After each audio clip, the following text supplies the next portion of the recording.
C'est une réalité plus sournoise que tous les virus, plus dangereuse que toutes les épidémies, plus contagieuse aussi que toutes les infections. Les enfants, c'est pénible. Nous avons eu envie d'aller voir ces gens curieux, bizarres, étranges, qui disent et qui affirment devant la caméra. Boire des spritz un mardi en fumant des clopes, se faire un poulet rôti pour une, remater Friends, aller au parc Astérix ou tenter de conquérir le monde.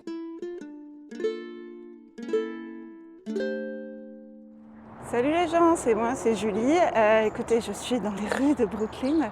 Je me suis dit que vu que les gens ne comprenaient pas trop ce que je disais ici, peut-être que j'aurais le courage de parler toute seule dans les rues de Brooklyn. Et voilà. Et écoutez, je voulais vous faire un petit point. Le truc, c'est que... Oui, je voulais vous montrer ça. C'est qu'en fait, Brooklyn, c'est très très grand. Et du coup, moi, quand je vais prendre le métro, ça me prend un quart d'heure de marche. Donc j'ai le temps de réfléchir et tout ça. Et après, le métro, ça me prend 3 quarts d'heure pour aller à Manhattan, pour aller dans les open mic. Ce qui fait que c'est un peu là où je révise mes textes et tout ça. Voilà, le truc, c'est que... Pardon, je suis un peu essoufflée. C'est tout ce sport. C'est qu'avec avec le travail, parce qu'en fait, comme je continue à être scénariste, c'est que quand même, niveau timing, c'est un petit peu chaud. Et que voilà, il faut que je trouve des moments pour réviser, pour réécrire, parce que je suis quand même là, parce que je m'étais dit que je voulais écrire des nouveautés, tout ça, que j'en avais marre d'être coincée, donc il faut que j'écrive. Donc je force un peu le truc pour me prendre des temps pour écrire. Mais voilà quoi, mais du coup, je suis en retard sur tout mon travail, c'est horrible. C'est pas horrible, c'est comme ça, c'est la vie, c'est trop bien, je suis à New York. Alors, pour vous faire un petit point sur les scènes, et là vous pouvez voir que les gens me regardent. Si vous voulez voir un bus, voilà, un school bus. Pour faire un petit point sur les scènes. Oui, là du coup, j'ai fait ma première scène avec un public. Écoutez, moi... un autre school bus, c'est l'heure. Attendez, est-ce que vous le voyez? Ouais. Pour moi, de ce que j'ai ressenti, c'était horrible. Parce que j'étais un peu fatiguée. Et qu'en fait, dès que je suis fatiguée, j'ai plus du tout les réflexes en anglais. Et en fait, du coup, quand tu fais du stand-up, t'as quand même... faut que tu trouves des... Bon, il y a 2 choses. C'est déjà, il faut savoir répondre au public, retomber sur tes jambes et tout ça, même si c'est pas de l'impro. Et en plus, il faut avoir un certain timing. Et moi, j'arrive pas.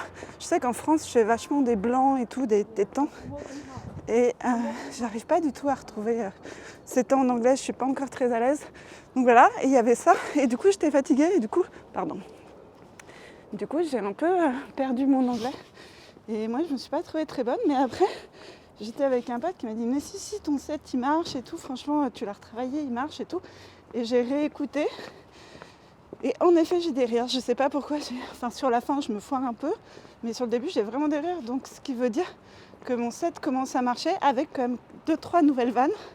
Donc, je suis quand même très contente parce que c'est un peu ça qui manquait, c'était les nouveautés. Donc, je pense que je vous le mettrai un peu à la fin, à un moment donné. Donc, voilà, c'est très cool. Et c'est très cool.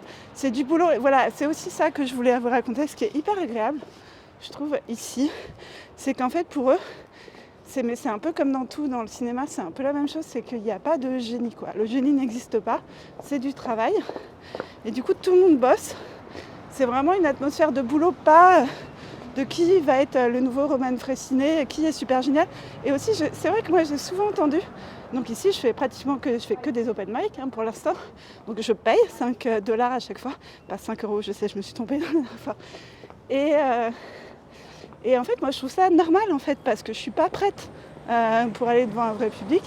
En France, maintenant, c'est bon, mais aux États-Unis, je suis pas prête. Et c'est vrai qu'en France, de temps en temps, j'entendais les gens dire dans les open mic, mais pourquoi on doit payer? C'est pas normal. Et moi, je trouve qu'en France, on joue trop vite, quoi. C'est que c'est vrai qu'il faut s'entraîner devant un public, mais pour ça, les open mic, c'est vachement bien, mais on n'est pas prêt, en fait, à être payé au début, quoi. Je veux dire, ça met quand même un petit peu de temps. Et voilà, et du coup, je trouve que cette atmosphère où en fait c'est comme ça, c'est un truc établi, même tu as des open mic à midi où les gens sont là avec leurs cahiers, ils testent, les gens se donnent des retours. Et voilà, moi je trouve que c'est en fait ils voient ça, ils voient l'écriture, le stand-up comme un boulot, quoi. est comme un truc où tu peux progresser, et pas un truc où tout d'un coup il faut être génial, et si t'es pas génial, t'es angoissé en fait. Et moi c'est vrai que ça m'angoisse en France de pas être la Romane Fraissinet, quoi. Pas être la Blanche Gardin, enfin j'en sais rien. Mais franchement, je pense que 95% des gens drôles ne sont pas des génies, ils ont beaucoup bossé, quoi. Et voilà, du coup, moi j'aime beaucoup cette atmosphère que j'avais déjà, comme j'ai fait mes études en tant que scénariste là-bas, pardon, il y a une moto qui passe, que j'avais déjà ressenti là-bas, que j'avais déjà ressenti pour le scénario, et que voilà, et je trouve ça hyper reposant à la fois, de pas... parce que moi je me souviens quand j'étais partie aux États-Unis pour faire mes études de cinéma, c'était aussi parce que la pression d'être un futur Godard en France me pesait trop, quoi. Et ça m'a... J'avais pas écrit un seul mot. Attention, commence à y avoir des gens autour de moi. J'avais pas écrit un seul mot avant d'arriver à New York. Et ça m'a débloqué, en fait. C'est juste ce truc c'est du travail, quoi. Moi, j'aime cette philosophie. Donc voilà, donc je travaille.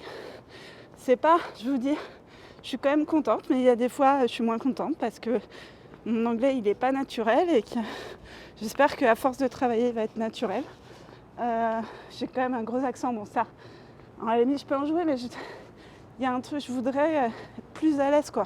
Être plus à l'aise quand je réponds aux gens, plus à l'aise. Voilà, je suis comme un bébé stand-upper, comme quand j'ai l'impression de recommencer le stand-up, quoi. Un peu, ce qui est à la fois cool. Voilà, donc là, je vais à un open mic dans un comedy club que j'adore qui s'appelle Le Stand. Voilà, c'est la première fois que je fais un open mic là-bas. Là, j'en fais un où c'est payant, mais dans 15 jours, je vais en faire un où je dois ramener 3 personnes. Donc ça, c'est des open mic un peu mieux, où il y a un peu plus de public et tout ça. Donc on va voir ce que ça va donner. Voilà, quoi. Et du coup, je continue à écrire mes vannes, je continue à bosser. Il faut que je regarde. En fait, je suis pas encore allée dans un comedy club depuis le début. Là, je me suis un peu foirée parce que je voulais y aller, mais en fait, il faut quand même réserver 2-3 jours à l'avance. Voilà. Puis voilà, je me suis un peu foirée, mais je vais y aller mercredi. Là, je vais aller dans un super comedy club qui est dans une pizzeria à Brooklyn avec un mec que j'adore qui s'appelle Oussama. Je ne sais plus comment. Voilà. Donc, je vous raconterai ça. Voilà, je crois que... Sinon, si j'ai pris... Je crois 4 kilos déjà, alors que je mange pas de carbs ni rien, mais voilà, New York c'est démoniaque pour ça, je ne sais pas où ils foutent le sucre, mais ils le mettent, si je sais. En fait, j'ai bu plein d'eau gazeuse avec vous savez, des fruits dedans, et des lattés, beaucoup de lattés, d'ailleurs je vais en chercher un là, si vous voulez, j'essaye de vous parler jusqu'à ce qu'on y arrive, comme ça vous voyez mon préféré, magasin de lattés, qui est plein de hipsters. Voilà, mais du coup, je sais pas si je vais tenir jusqu'à là, qu'est-ce qu'il faut que je vous raconte. Ça y est, je suis en free fall. Je suis en free fall maintenant.